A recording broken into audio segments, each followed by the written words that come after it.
Welcome to TVBS Meeting Room, where we tackle global issues with a view from Taiwan. I'm your host, Wenqi Yu. With Trump returning to the White House for the second term, how will the U.S. project its power with its dominance in technology, energy, and finance sectors? Today's guest is Henry Farrell, author of Underground Empire: How America Weaponized the World Economy. Henry is also a professor at Johns Hopkins SAIS. TVBS will be publishing its Chinese version, 地下帝国：金融网络半导体，美国如何将世界经济武器化 later in March. Welcome, Henry. I'm delighted to be with you. These are times when certainly a lot is going to be happening in the world of global coercion, and the book tells us a lot about, I think, what is going to unfold over the coming months. Yeah, absolutely. Actually, your book, it used past tense, weaponized, and I was gonna say, it is probably going to be weaponizing its economy even more. But tell us why you wrote this book, and what is the message that you were hoping to send to the readers? So I think that Abraham Newman and I, my co-author, we both thought that in the Trump administration, the first Trump administration, we were really beginning to see some of the hidden systems of the world being revealed in a much more open way. So that for decades before this, the United States had been using economic coercion via the financial system, its control of dollar clearing, had also been using other means in order to try and get its strategic objectives across. And as long as this was happening in a world where there was a fair amount of agreement between the United States and its allies, this was something which could be done without people paying too much attention to it. But during the Trump administration, this became much more overt. In the first Trump administration, we saw much more willingness on the part of politicians to do this in a very crude and a very blunt way. Open way, yeah. Yes. Well, Yeah. You use the word economic coercion, which has been cited as how China is leveraging its economic power to impose its values or, sway its political influence. Would you say which side started this first? So I think that these are always difficult things to figure out. Everybody blames everybody else.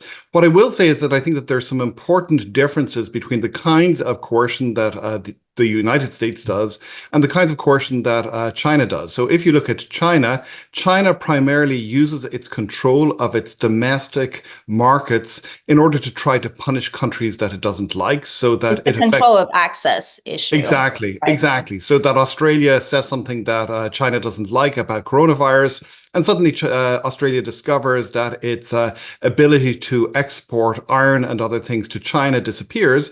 But the problem with that is that this hurts China as well as hurting Australia. So you see China, after a year and a half, quietly abandoning some of its measures because it's just too tough for the economy.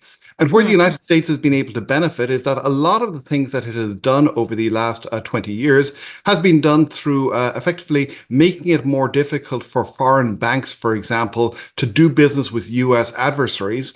And it uses the dollar clearing system and control of access to the US dollar effectively as a means to force banks to do its willing, whatever it wants them to do. And this is something that doesn't actually cost the United States very much. So China is in a situation where it probably has much more sweeping intentions than the United States has had to try and make other countries do its will. But it has much weaker weapons to do that with, whereas the United States has much stronger weapons, but has much of the time been prepared to be much less forceful in using these weapons. We did see much more forceful use during the first Trump administration, and I suspect we're going to see more forceful use during the second. Yeah, for sure. We're going to see that. You mentioned the U.S. using its financial tools or weapons, and it's hurting the U.S. less. Obviously, it's because of the U.S. dollar's dominance in the world. Let's delve into that, how the U.S. has been using the financial clearing sort of mechanism to do that. Can you give a few examples? Especially if it's more recent, that's even better. Okay, well, I'll give an example which is not entirely recent. It's from the first Trump administration, but it's Carrie Lam, who was the chief executive of Hong Kong. And so she found herself being sanctioned by the United States after the events in Hong Kong, where protesters were locked up and were treated very, very badly. And so Lam was sanctioned, and she found that she was not able to get Chinese banks to deal with her. So that, according to a TV interview that she did, she had to have piles of dollars in various places, or piles of money in various places around the mansion where she lives, because she was forced to be paid in cash and to do everything that she did in cash, because no Chinese bank wanted to have anything to do with her. And so that really suggests how powerful this is, because if you are an international bank, you need to have access to the US dollar clearing system, because most trade either happens in dollars, which is true of a lot of trade, or it happens in currencies which are translated through the dollar. So you are buying something in Japanese yen, and the person who's selling is using euro. And in order to get from yen to euro, you are probably going to briefly translate it into dollars in the middle, because that is much more easy and convenient for all Yeah. concerned. But that then means that if you are in control of the dollar in the middle, as the United States is, you can then say, actually, that transaction cannot happen. And if you block a bank from being able to engage in those kinds of transactions, suddenly it is actually not a international bank anymore, and it is likely to see a run on its deposits. Yeah, I mean, that's probably the most powerful tool the US has right now in terms of its control of the global system. Let's also talk about technology, since the has such a lead. What are some of the examples you want to share? You know, obviously you gave quite a few in in your book, but I think, let's use semiconductors as an example, since it's most relevant to Taiwan. Yeah, semiconductors are incredibly important. And here, what the United States has done is it has tried, in effect, to turn the export control system, which is a system which is about the export of US technologies to other parts of the world. It has tried to turn that into an equivalent of its control over the dollar clearing system. And Mhm. so, as it turns out, the United States does not actually manufacture semiconductors nearly as much as it used to. TSMC, of course, is the world leader when it comes to the manufacture of sophisticated semiconductors. Samsung is somewhat behind it, but is a major competitor. And So since the United States no longer has the leadership position in manufacturing semiconductors, why does it still have so much power in controlling, or, using your word, coercing other countries and companies to comply with its demands? intellectual property. So, intellectual property is the key that the United States has been able to use, combined with its control over the companies which provide, for example, design software that actually allow you to lay out the semiconductors, and also certain kinds of materials that you need to produce semiconductors. So, the United States still maintains control over these.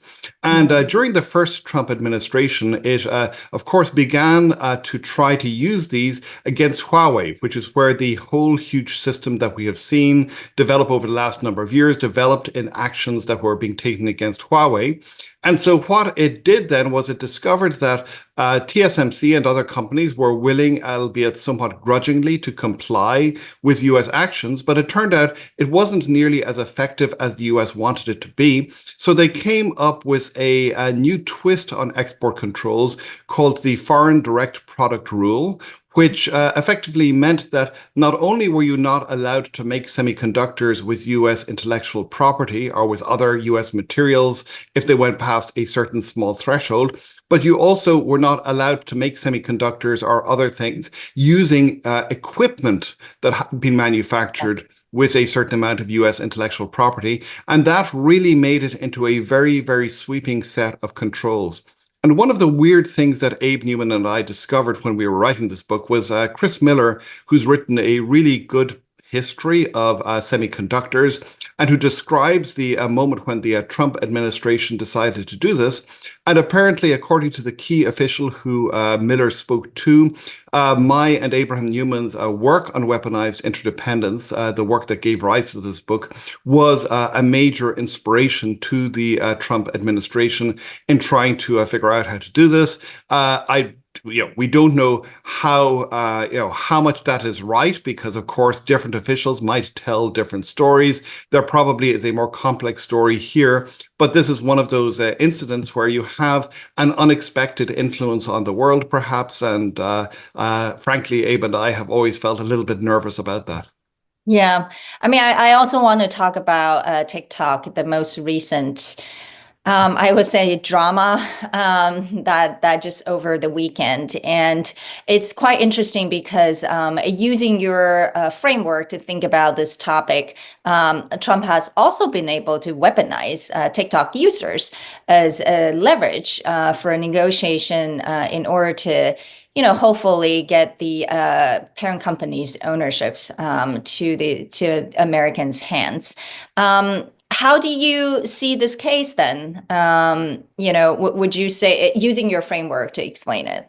So I think that we would use our framework, but we would also need to use a different framework because our framework is really a framework about how government is incredibly powerful Hmm. and how government can set the rules. And that clearly is an important part of the TikTok story. You see a story in which the US Congress passes a law Yes. which is very clearly intended to either ban TikTok or to force the sale. And then I you think see, for sale is what they all yeah, have said. That's their goal. yeah, and then you see Donald Trump coming in and a lot of complicated politics around that. But I think you also see another part of the story, which is how it is that TikTok itself has some agency in this. So TikTok, very clearly, it cuts off services during the last day of the Biden presidency, with more or less a message saying, help us, Donald Trump, only you can save us, a little bit like in Star Wars, you have this Princess Leia, you guys are Yes. coming out of the R2D2 droid. And then there is a message that comes to TikTok users a few hours later. President Trump has saved you. Isn't this wonderful? So I think what we're seeing here is a interesting mixture of the kind of power of government that we talk about, but also the ability of businesses like TikTok to try to manipulate that power in ways that allow them to get, if not exactly what they want, at least a outcome which is less bad than they feared it might be. Can I just also question on that point?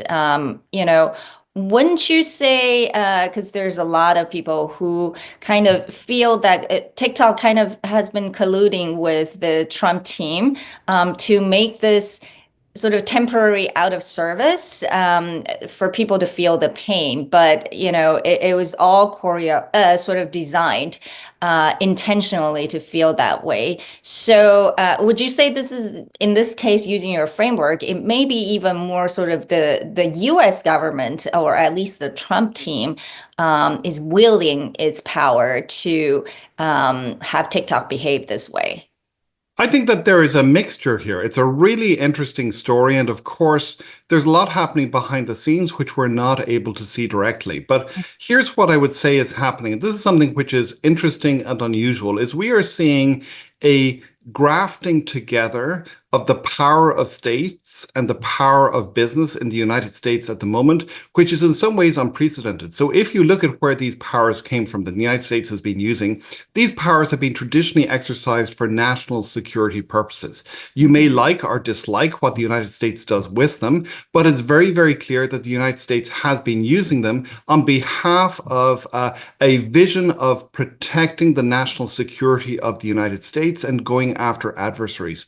What I think we're going to see happening in the second Trump administration, which is quite different than the first Trump administration, is that these powers of weaponization are increasingly going to be blended together with the desires of specific, well-connected businesses to get what they want. And here, of course, when we look at the TikTok negotiations, it would appear from what we can tell that Elon Musk is playing a very, very important role in interceding between the United States and the Chinese government Yeah. and TikTok. And so we can expect that whatever happens from this, it is not going to reflect simply or even perhaps primarily the national security interests of the United States. It is possibly going to reflect the commercial and business interests of Elon Musk and other people who are close to Donald Trump. And that's something that is quite new. Yeah, you have said that this is unprecedented, but I think a lot of people, on Trump's side would say, decades ago, the U.S. Had this Manhattan Project, which, was able to bring together the private sector, especially the talent, to work closely with the United States government in order to develop some of the most powerful and influential tools the U.S. can use in the name of national security. And so, what they're doing is simply being smart again.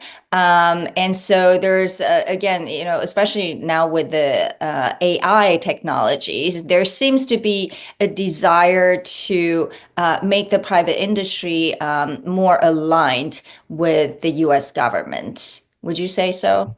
So I would disagree with those people. I think that you're exactly right about the debate that is happening, but Mhm. I think that I would take the other side, which is that this is not so much about government aligning the private sector towards it.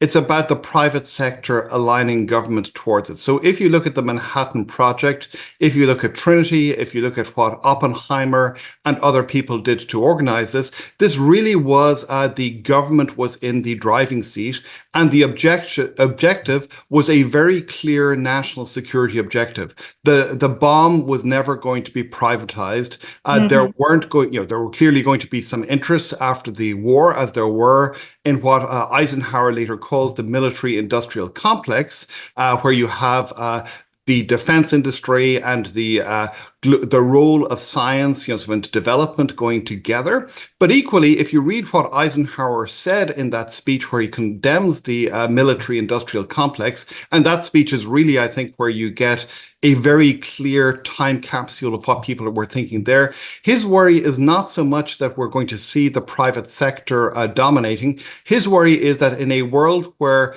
everything is happening within the government space, where science is controlled by the government, that the kinds of innovation that we expect in the private sector is effectively going to be driven out. So that is not the problem I think we're going to see in a new administration with Donald Trump being very close to people like Elon Musk, Mark Andreessen, others who I think are playing a very important role. I think the Right. worry there is that a specific vision of technology, which may in fact not be the correct vision of technology, and we could, if you want me to talk about AI, I've got plenty of opinions on the way that AI is developing. But so if you more or less you have a clear capture of the US government by people who've got a very, very particular vision of how AI is going to work out in the next few years. And they have a lot of financial interests in the particular way that this is going to work out. And it may be that this turns out to be a good bet for their bottom line, for the bottom line of their companies, but maybe not a great bet for the point of view of the security of the United States.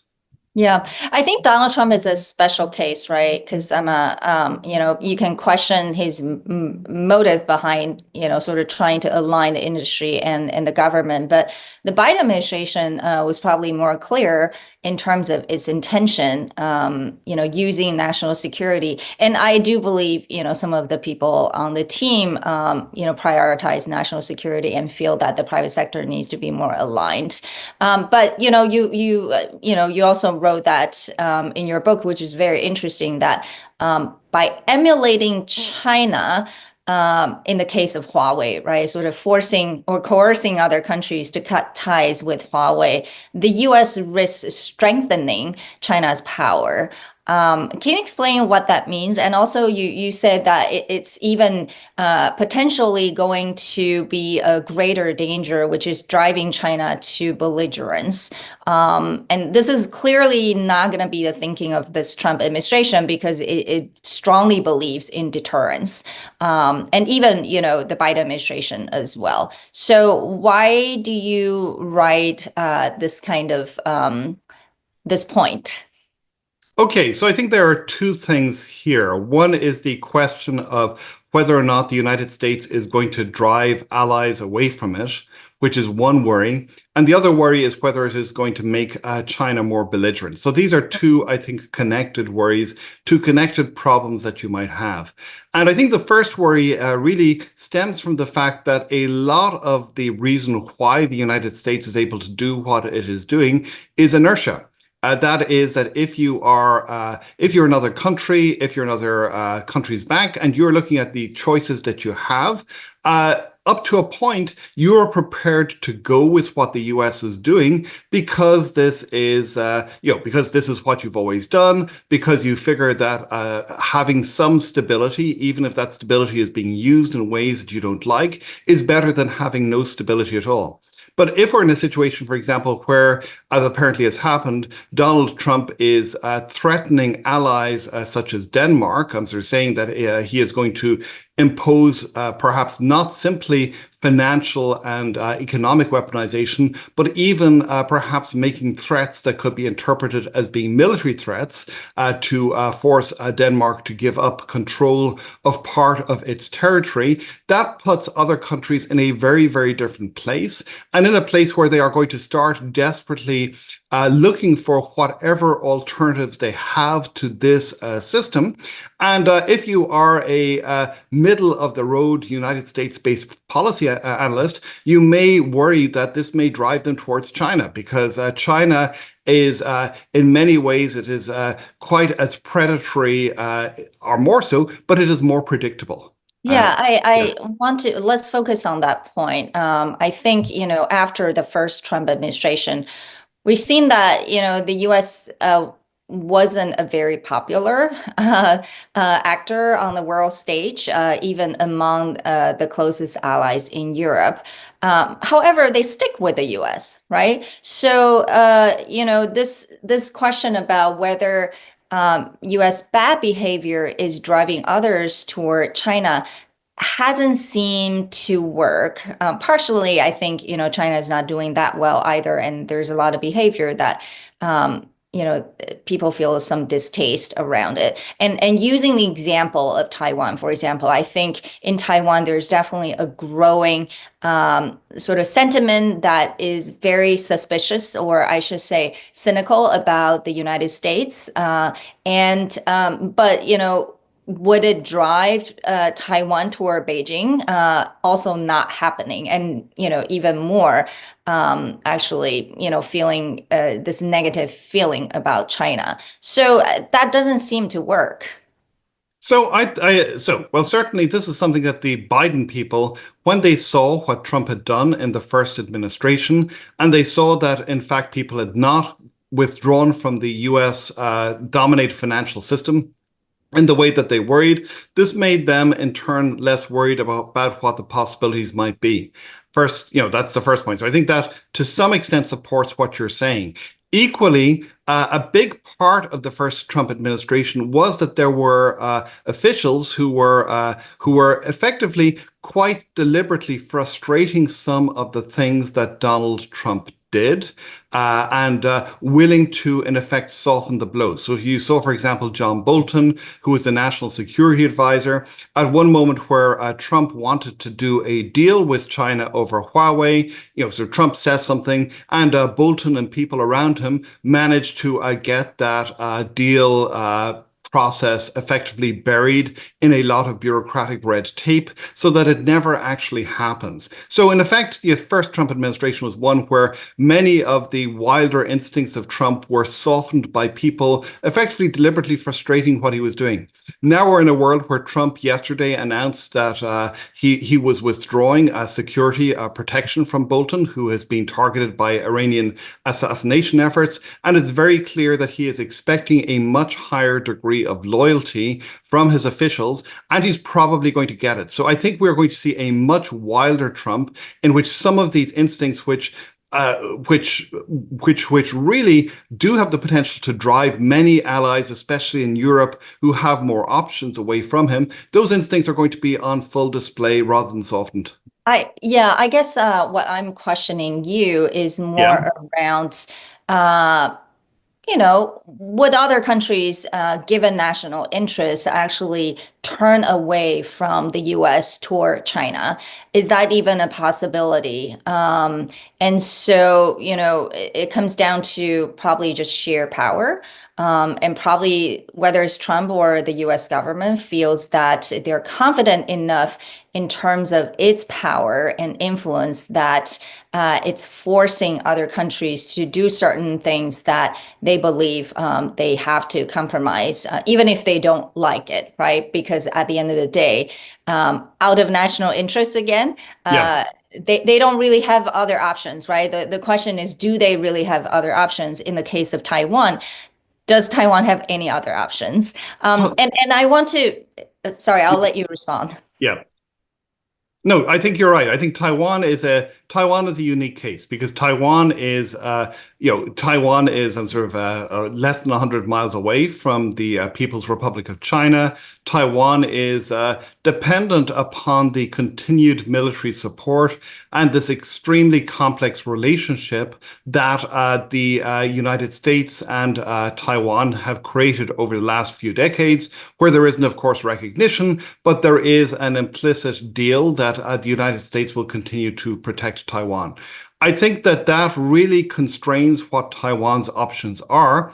Equally, if I were the Taiwanese government, I would be thinking as hard and as fast as I could about what kinds of measures to introduce in order to make sure that Taiwan is as unattractive a target as possible for China in a world where the United States decides to withdraw its support. Because you could see a world in which in which Donald Trump could plausibly decide that it was in the best interests of the United States not to be involved in this. There are people around him like Marco Rubio and others who are extremely hawkish, who I think would try to prevent that from happening. But if the president makes something a priority, it may be difficult to actually stop that from happening. I do think that we are going to see a different story in places like Europe, where I think there is, on the one hand, there is a much clearer degree of specific hostility on the part of Trump towards the European Union, which he has identified as being effectively an enemy on many occasions, and where they are not quite as directly threatened by outside actors. Russia clearly is an important threat, but if the United States decides to withdraw its security protection, or even makes that security protection less of a given than it has been, Europe is probably going to want to start thinking about what it wants to do. And here, while I cannot imagine a world in which Europe becomes part of an envelope of protectorates of China, of countries that are protected by China, I can absolutely see a world in which Europe tries to hedge its bets more and more, tries to create alternative structures that insulate it from US power and from abuse by US power, and where the creation of those structures and the creation of those hedging arrangements limits US power in some quite unexpected ways. So I do think, I guess this is a standard professor answer, which is that I go on for five I minutes know. in response to a short question. But I think the short version of what I'm saying is it is going to depend on the particular options that particular countries have. There's going to be a lot of variation. Taiwan is in a different place from Europe. But if you put countries' backs against the wall so that they feel like they have little alternative, they are going to start looking for whatever different ways that they have that they can minimize the power of the United States over them. And in a world where Donald Trump appears explicitly to be threatening military action against a NATO ally. That seems to be what happened in a conversation that he had Yeah. with the Prime Minister of Denmark. That really is going to get a lot of conversations happening. The Munich Security Conference is about to happen, and there is going to be a lot of debate among politicians there about what this means and how to respond to it. And some of the answers they come up with may not be answers that particularly please the United States of America. Yeah.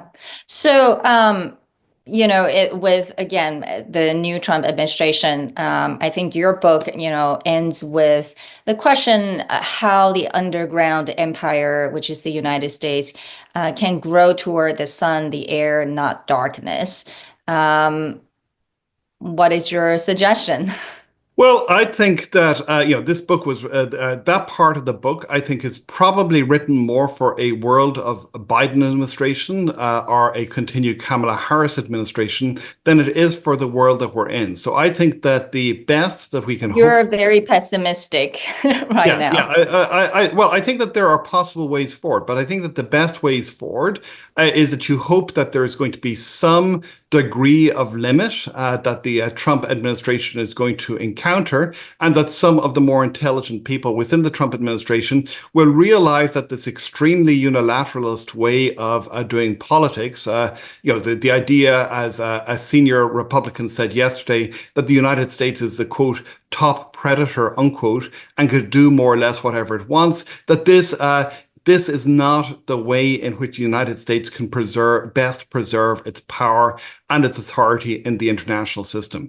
I do think that there is some continuity that is going to happen between the Biden administration and some parts of the Trump administration, where you could see different voices emerging over time, as particularly if it becomes visible that some politics and some policies are disastrous. I think we could see some things beginning to bloom from that. But I think that we are in for a extremely difficult 4 years. I mean, in some ways, I think Abe and I had hoped that some of the things that we talk about in the book, some of the problems that we worry about, would become lesser over time. They're going to become starkly worse. And I think we're all going to be in a world where we're trying to figure out how to deal with a global economy, which is increasingly weaponized, where many of the things that we had hoped for with global trade, with interdependence, with the Yeah. ability of companies like TSMC to really participate in a global marketplace, that is going to become much more politicized, much more difficult, and much more uncertain. Well, that's for sure. I think, it'll be quite interesting to see what the next 4 years is going to look like, and not just in the United States, but also for the world. Whether it will be an overreach for the Trump administration, or the US could come up and become even stronger as it's, wielding its underground empire networks. So thank you so much for joining us today. Again, Underground Empire will be in Chinese version, published in Taiwan in March. 地下帝国金融网络半导体，美国如何将世界经济武器化? TVBS will be publishing this book. Thank you, Professor Farrow, and take care. Thank you so much. This was wonderful. Thank you.